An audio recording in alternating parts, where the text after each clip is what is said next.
Okay, so there are a few things I wanted to say for the overall article and reading. I just think it's America in itself doesn't like to talk about mental health issues and make that like a priority. So I think that needs to be fixed.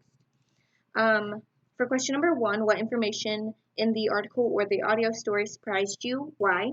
One thing that didn't surprise me was that 15 million of our nation's young people can be diagnosed with mental health issues. I don't think that's surprising at all. Just I think that it goes undiagnosed because people don't want to talk about it. So I think that's something. Another thing that did surprise me was that they don't receive services. Um, they don't receive the help that they need, even if they go and tell someone that they do need that help. And then the last thing was that signs earlier than school age can be seen. So that kindergarten NPR article audio file, I didn't know that you could show signs before you even entered school. Do you feel that schools have a responsibility to have access to mental health for their students?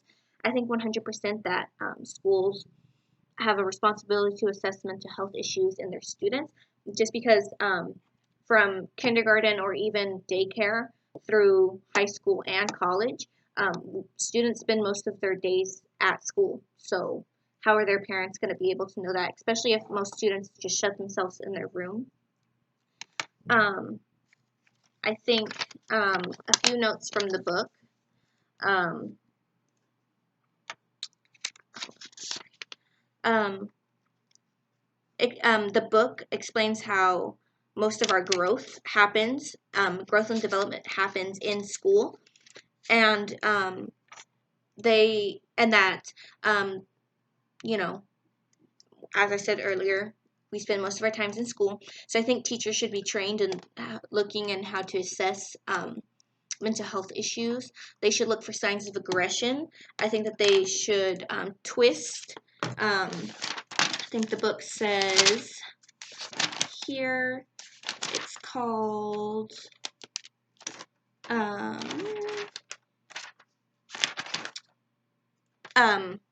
induction, and making students aware of how they're feeling and how to cope with that.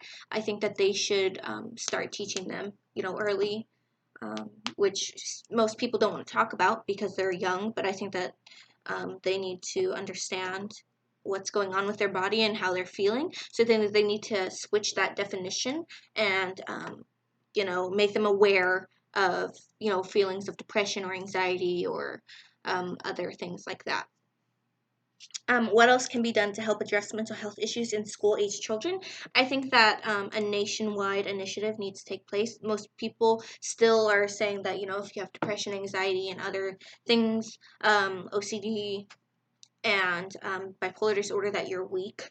And I think that that definition needs to switch, and that that's not how we should look at it anymore. I know that in the previous article and in another book that I'm reading for another class, it says that some European countries and other countries out there are making work initiatives that people take mental health days. They also include meditation in work days, and I think that the U.S. needs to kind of model that. And I think the U.S. kind of thinks that, oh, we're like this perfect country and stuff, but I think that Americans and other countries need to fix that nationalistic view of how the country is made, and realize that there are some things that need to be fixed.